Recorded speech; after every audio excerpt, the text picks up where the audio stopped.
Hey, family, it's your sister here, Jocelyn, with another episode of Faith on the Journey. And if it's your first time tuning in, I want to welcome you and actually just take a quick moment to introduce myself. I am an author, I'm a speaker, and I'm a minister.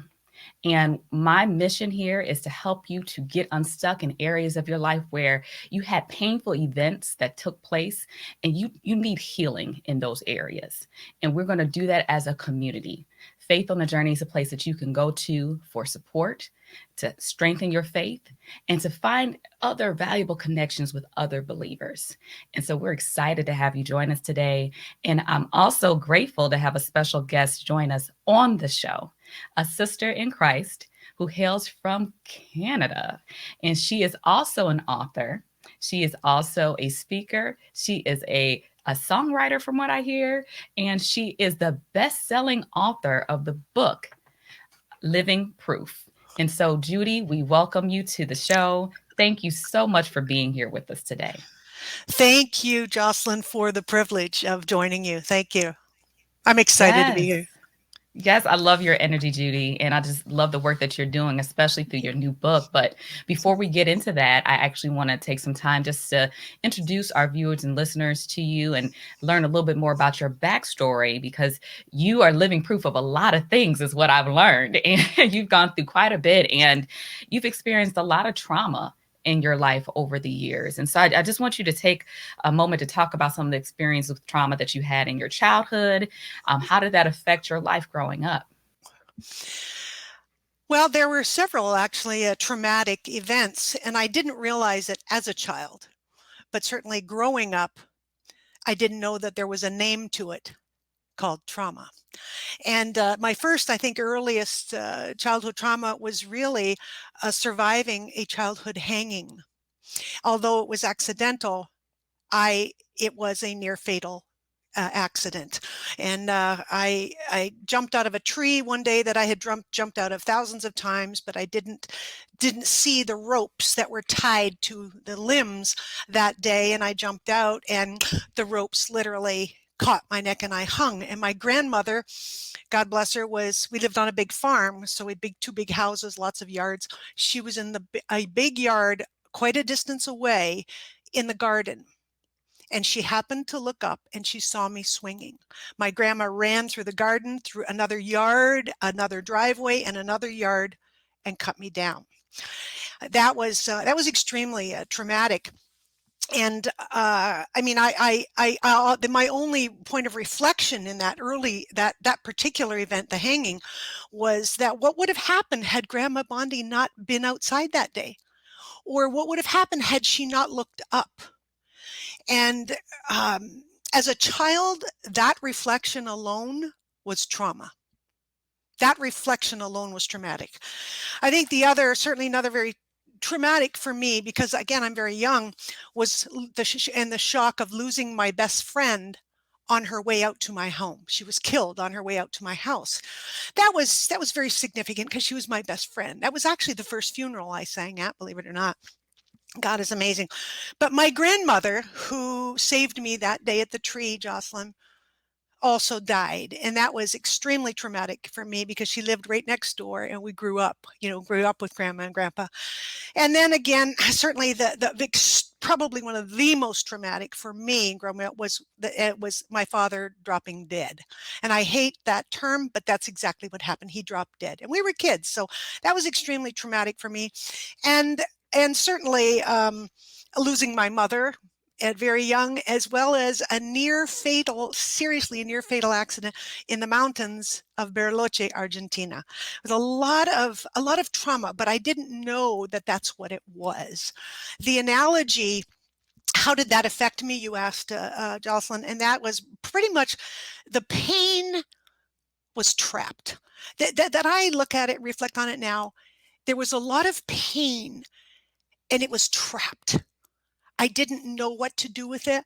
It arrested, really, all of that arrested my emotional development and expression. Yet it was all inside, screaming to be released. The analogy, I was thinking about it this morning, and I thought the analogy of that, I'm just thinking of all the trauma. it reminded me of that movie Backdraft. Did you ever see that? Where the oxygen is all the fire uses up all the oxygen it has, and it just sucks it in. And of course, it will explode. And that's the analogy. I mean, it's a very visual representation for me of that's what happened to me. All those areas of trauma, and I just Hmm. literally absorbed it all. And trauma, as you know, I mean, it prevents us from either handling emotions, uh, in a healthy way, or you become numb. And I was actually both. So you found yourself becoming numb Yes, ma'am. by, yes, okay. And that's something I want to come back to in just a moment, but I understand why that was your defense mechanism, if you will, because you also experienced not just trauma, but it was also grief and Tremendous, loss. tremendous And grief. and at the time, I don't know if you had the ability to process that. What was that like for you? I really didn't have the time to process it because so much happened so quickly. I had just lost five of the most significant people in my life, Jocelyn. My best friend, my grandmother who saved me that day, my father who dropped dead, my favorite aunt who died in childbirth with her eighth child. She was my favorite aunt. My mom dying so young. Everybody was so young. And it was all too much for me.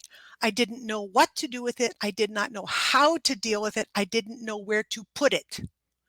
And therefore, I did not express it. So I was challenged, actually, Jocelyn, in realizing that grief is not a comparative process. It's not an item of comparison. It's unique and Right. it's individual, and it's not something we get over, but something we go through. And Yes. I would tend to think, oh, well, my issues aren't anything compared to anybody else, and that was a lie. And again, I stuffed it, so the repression was unbelievable. I was the queen of repression. And it was time, the Lord saw it was time for me to hand in my crown. um, but but it really repression really was the word. The repression was my default, and it was my downfall, and it held me prisoner to my own emotions that were already arrested. So it was to me, it was like being immobilized with so much unexpressed grief. Do you know? It took me 29 years to grieve my father's death, 19 years to grieve my mom. Like, I waited that long. I waited 29 years to grieve dad. I waited 19 years to grieve mom. Um, and what I had to realize, what they used to ask me, what was that like? Well, it was a real enlightening but frightening uh, reality that I was going to have to face and feel. And if you asked me then, I would have said, I don't know. I've got two emotions that are either good or bad. I had nothing in between. I couldn't articulate it. I'm sure they were there, but I couldn't articulate it. I couldn't process it. It was either good or bad. Yeah. No Yeah. matter no matter how long, no matter how long it's been, healing from grief and trauma is possible, and we just don't have to live there anymore. I didn't have to live there anymore, And and I got to interject because Judy, some of the things that you're speaking of, I just don't want people to miss. And we use different language, but it's the same thing. It's really you were masking your pain. You very you much. were you were you were bearing that pain Mhm. and the effects of it, like you called it, being imprisoned. And that's a scary place. Now I'm sure that many people who are listening right now, they can relate to that. And so I just wanted to point out that that mask Mhm. affected you in a number of different ways. And can you speak to some of the ways in which it affected you, Judy? I did. If I could just finish, maybe just what I was just going to share about the grief, because you had asked a poignant question, is Sure. that I realized that grief was really a word not to be dreaded or avoided, but grief was really a love word, isn't it? We grieve because we love something or someone. And grief is what happens to us when we lose someone, and mourning is how we tell the world that we have. My immediate mask was to, one, try to hold it all together, be confident, hold it all together. And when that wasn't working, Minister Jocelyn, I would withdraw, shut up, and shut down. And that would often lead, again, because I'm repressing it all, I'm holding it all, and it would often lead to anger and even depression. And one day, my 13-year-old daughter stopped me in the hallway and put her hands on my shoulders and said, "Mommy, why are you so angry?" And I just collapsed. And she said, "Mommy," she put her hands on her shoulders and she said, "Mommy, whatever it is, Jesus already knows, but he wants to hear your name and he's waiting to hear his." That was the most profound words. She was 13 years old. And 1 week later, I began, my journey of profound healing. Uh, but those masks, it was kind of very frightening to me because I was going to have to give them up and turn them in. And it meant that I would have to face and feel. And I wasn't too excited about that.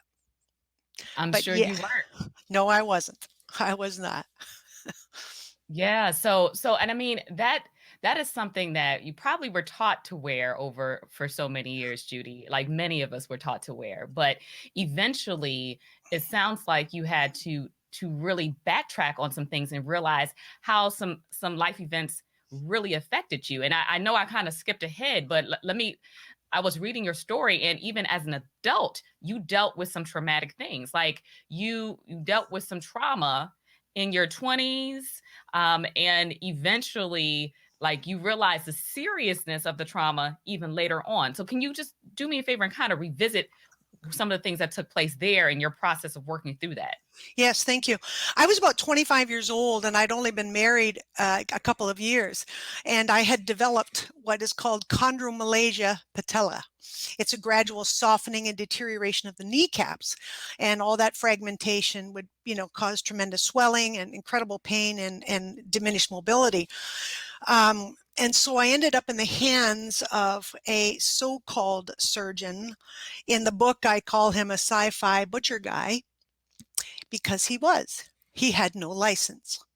We didn't realize it at the time and wouldn't for some time later. But in his sci-fi experiment, he literally cut out 3.5 inches of my tibia bone. That's the long bone in your leg.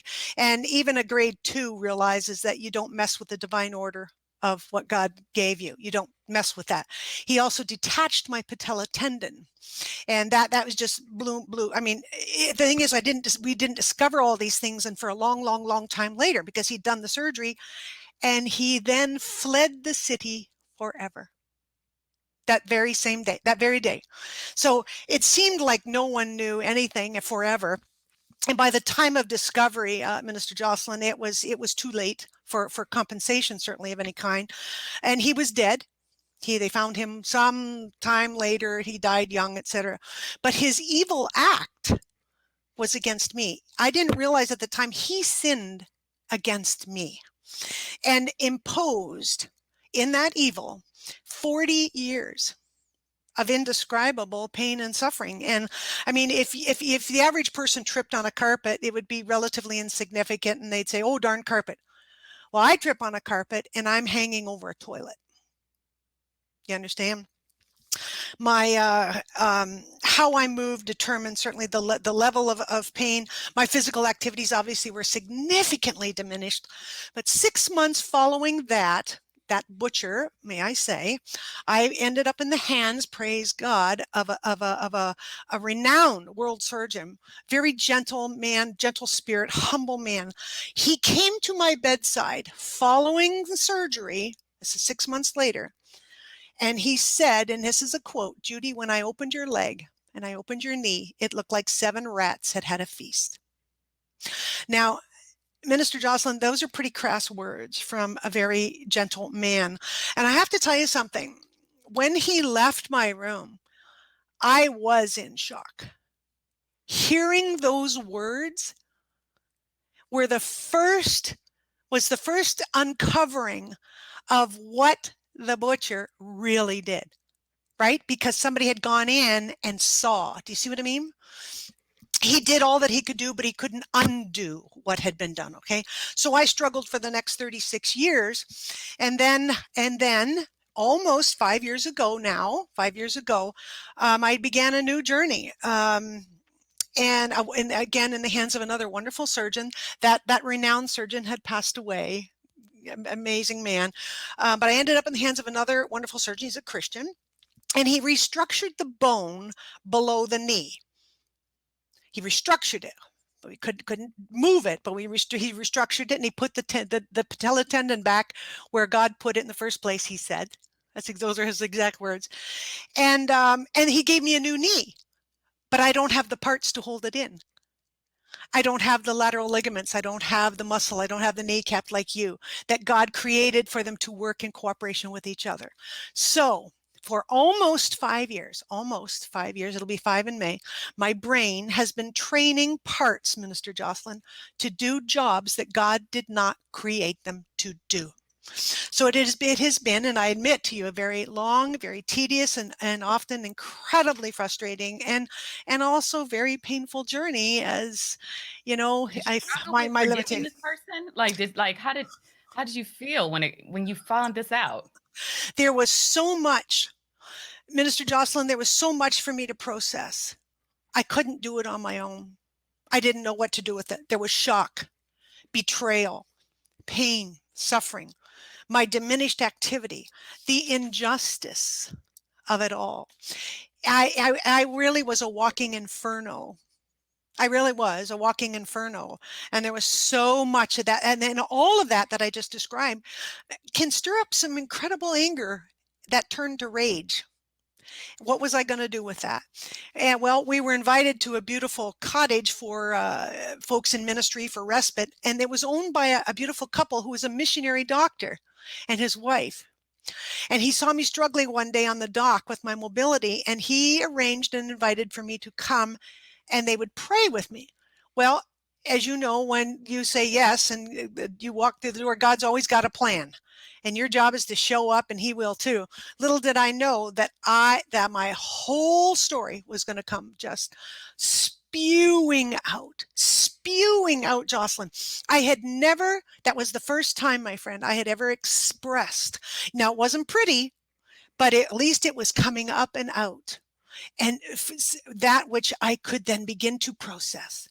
And I knew I had to forgive. I didn't know how or when I was going to do this, but God was setting this up for me. And the missionary doctor said, Judy, if I stand in proxy for the butcher guy, can you tell him what you want to tell him? Well, I'm telling you, it was like it was almost like somebody, it was all like, it's like Wow, that's I'd been given an invitation to give myself permission, you know? And mhm. I spewed anger and disgust and suffering and betrayal and the dishonesty and the lack of integrity and the injustice. I just spewed it all. And this may sound crazy, but I'm going to tell you something. Because it was the first time I was actually giving expression to it. As I said, not pretty, but I'm giving expression to it. It was hearing my own words diminished the agony that I was Wow. experiencing. I know. And just hearing my own words just spew, because You needed to let it out. I did. It was the first time. But forgiveness was my key to freedom. And Yes. I was holding the key. You see, I had actually created the prison, and Yeah. I was the prisoner, but I was holding the key, and it was forgiveness. And Yeah. yeah. Yeah, we Uh, don't realize that, Judy, sometimes how when we don't forgive, I have a whole chapter about that in my book on forgiveness and how it mm, does keep us in bondage. It does keep us in a place where we we feel like we can't move forward. Like we can't move forward until we and sometimes it's until we get an apology, but sometimes it's just like we refuse to forgive and we feel like we're doing something to that person when it's really hurting us. And so I'm exactly. glad that you realized that you had the key and you Mhm. needed to be able to release and let go and give the pain to God. That's exactly it. I could not do this alone. That was obvious, and it was just really, I mean, ruining my life. And here's the kicker: It was all a ploy. It's all the enemy's ploy, right? To keep me literally imprisoned and prevent me from receiving God's best for my life. And that was not it. But when I realized that that was his ploy, I got really serious about my healing. I was going to show him, but my life was going to certainly count for something much more meaningful in the kingdom, you know? That is great. That is great, Judy. So let's talk about your healing process. That's something that I really want to spend some time visiting. Well, the healing process was really, it began really with me recognizing that I needed help.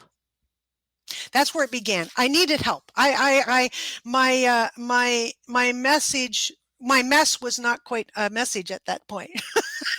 You know, I recognized I needed help. I actually, it was offered to me, a Christian counselor and prayer minister was offered to me, and I accepted. I was scared out of my mind, but I accepted. I committed myself to the journey, Minister Jocelyn. I committed myself to the journey.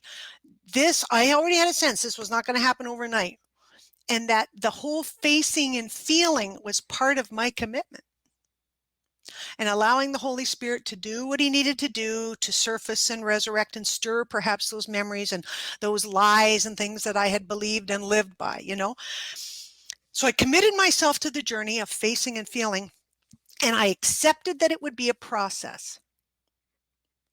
God knows exactly how much we can handle at any given time.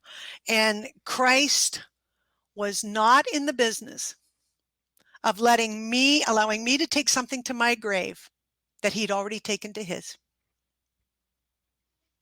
And so that's how that was the process. That was the process. And then I mean, there were different ways of testing that out after, you know, testing the memories and so on, testing those events and the trauma and so on. I would revisit them. After, Okay. you know, healing and so on. And I would do a body check. I call it a body check, you know, but my thoughts, well, how was I thinking? What was I feeling? Was my heart racing? Was my stomach churning? Was I tight fisted? Was I angry? But, and that was always the where the rubber met the road. It's always was the proof was in the pudding. When you actually would revisit that maybe memory or event, or in fact, if it was a person, an individual who was a source of the trauma, being in their presence again. And that was the real test. And I tell you, I really didn't have many words. And I often say, you know, my favorite state to be in is awe, the state of awe. and, but they're gone. Those literally those feelings, the emotions, and repeating the lie, um, putting it out there. There was no pain, no response, no. I And knew when you that say God had repeating the healed. lie, can you clarify what you mean by that? Like in terms of your self-talk and what was that process like? Oh my goodness, that was huge. Thank you for asking.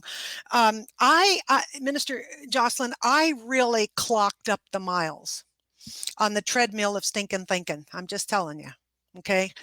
And not one of my thoughts, not one thought that I fed myself was healthy or honoring to me or to the Lord. And I'm just telling you, it wasn't. I didn't realize that at the time, but it wasn't. But it was certainly debilitating. And I vacillated, you know, between anger and numbness and hurt and rejection and worthlessness. What I didn't realize is that it was a ploy, as I said, to keep me from God's best and out of God's plan. And he also wanted to take me out of life. The enemy did. A dear friend and very powerful minister of the gospel spoke very poignantly to me one day. I included it in the book because it was just incredibly powerful how it happened. But nevertheless, the bottom line was that she said to me, Judy, your self-talk is killing you. And it's time for you to speak life into your being, and the time is now. And it was literally at that moment, I'm just telling you, at that moment, Romans 2:12 just came, poof, just flashed in my head. Do not be conformed of the pattern of this world, Judy. but be transformed by the renewing of your mind. And I'm thinking, how am I going to do that? Our thoughts feed our emotions. Our emotions determine, what we do, how we respond. How was I going to do that? Well, I recognized how unhealthy it was, extremely unhealthy, Mr. Jocelyn. I began in my, I began to actually write down. I actually physically wrote down the truths from God's word, what he says about me, who I am and where and whose I am. I literally wrote it down. And then I spoke those truths, Minister Jocelyn. I spoke them into the atmosphere. Scripture says at some point, we that which we confess, meaning that which we declare, that which we speak, we possess. And that's what I chose to intentionally do, to put into the atmosphere, was the truths, spoke them of truths of who God says I am and whose I am. And I put that into my atmosphere. I then took personal accountability and responsibility, Minister Jocelyn, for my thoughts and all those masks. Because if I caught myself thinking a lie or negative self-talk, I literally would catch myself, and this may sound silly, but I would actually smile out loud, because this was progress for me. I could identify it. I realized what was happening, and I could, derail it faster than I could even have imagined. So I took personal accountability and responsibility for my thoughts. And if I caught myself thinking a lie or something very, demeaning about myself, I literally rebuked it and I replaced it with God's word, and I spoke it out loud too. That's great. Yeah, I You mean, know, and that's what we have. We have the authority to do that in we God's word. do. We do. But it was so critical. It was such a critical time in my life for me to get a hold of this and start using it. I'd also seek his forgiveness. I know my sins have been forgiven, but I would bring it to the Lord anyway and say, wow, Lord, I slipped there. Thank you so much for just quickening that to me. And then I would acknowledge his love and grace as I was transforming from wounded to warrior, And one more thing that I did was I demonstrated accountability by sharing it with my counselor, sharing That's it with her. huge. It was a cliff jumper for me, but it was so poignant and so powerful in the journey of having someone meet you where you are, not where they think you should be. And like Christ, loving us where we are, but enough not to leave us there, you know? And That's that's how it fabulous, happened. Judy. I mean, and I'm looking at everything that you've gone through. And honestly, we're just touching the surface here. You're Yes, going to ma'am. have to get her book, Living Proof, to see all the stuff that she's gone through and overcome and how God's brought her through those Mm. things.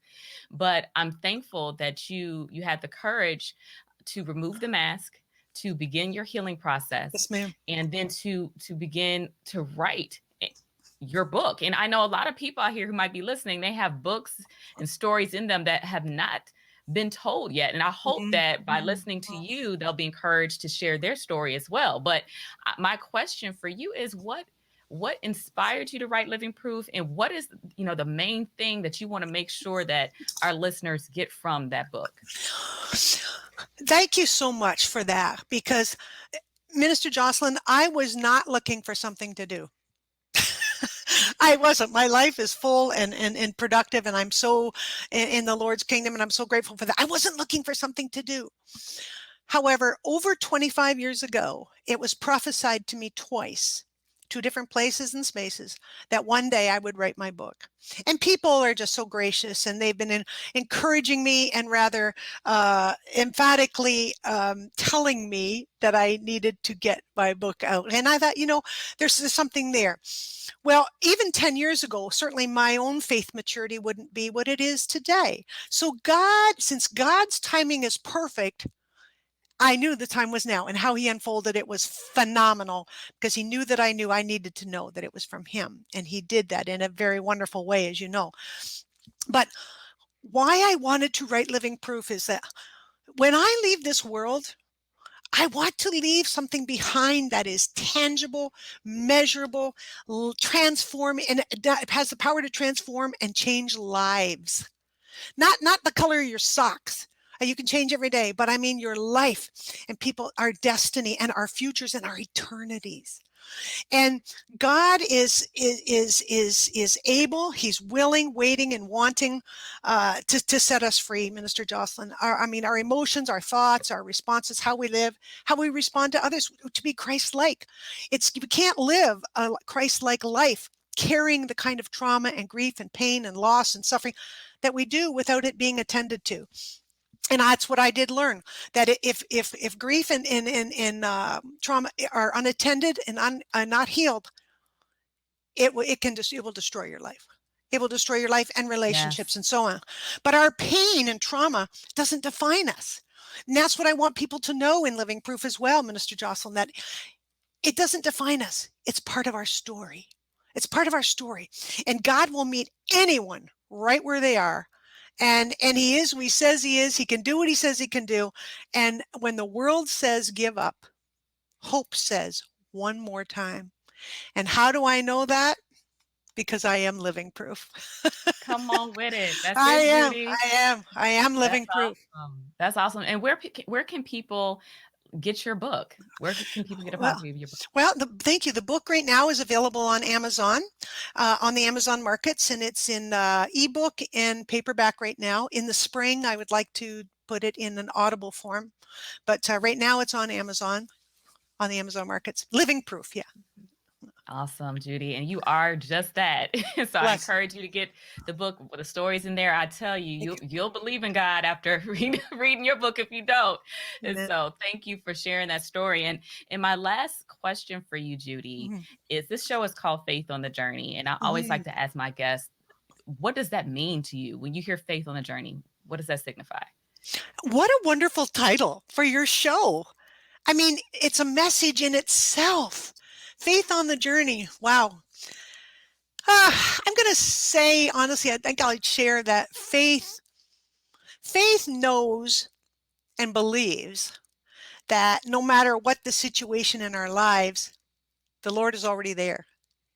He's already working, even though we don't see it. And I didn't see it, as you know, in many parts, but he never left me, and made my mess a message. And I guess when I think of life as a journey, I think of faith on the journey, I think of, well, life is a journey and faith is a journey and a process. And I think if you and I were going somewhere on a journey, we would be starting at point A and we'd move hopefully to point B. But the process is how we get there. How we get there. And the fact that faith in this journey is the assurance that we will. That we will. And I really think, as I was thinking about you sharing that now, even like, I mean, hope is really the strength of that assurance, isn't it? And I had lost that. That's what I had lost, or I had come within I had a hair of it left. That it's the strength of that assurance, isn't it? And it's to me, it's like that faith on the journey is a really confident, I can say, expectation now, Minister Jocelyn, of what God has promised. And faith believes that he will. Faith on the journey to me means that he'll never leave us and he loves us where we are, but enough not to leave us there, you know? So yeah, that it's, I we, love we, that. we need more and more of you and what you're doing here to give people hope, Minister Jocelyn. Honestly, it's I phenomenal. appreciate that. Thank you. And I can tell you are a minister, you are a reverend, because I said, oh, she could preach a sermon on this one. I could tell. But no, I again, Judy, thank you. Thank you for being so Thank you. transparent. Thank you. I appreciate the process that God has brought you through and how you're now using your testimony to help free a lot of people from their pain, help find healing and help find God, which is what we're here to do. And Mhm. so I thank God for your story, and I encourage people to make sure that you get a copy of Judy's book. And also, if you have not already got a copy of my book, you can find that at breakingthemask.com, where we talk a whole lot about Mm. removing the mask that many of us have Right. been wearing for so many years. I promise you that book will bless you. Mhm. But again, my sister Judy, thank you so much for joining us on the show. I Here. God bless you. And for those of you who are tuning in for the first time, you be sure to subscribe to our community by visiting faithonthejourney.org. And you can follow us on all the social media platforms: Facebook, Instagram, YouTube. And we're on Spotify and Apple Podcasts now. So be sure to just become a part of the family. We are here to encourage you on your journey. So that's it for now. Thank you again for tuning in, and keep your faith on the journey.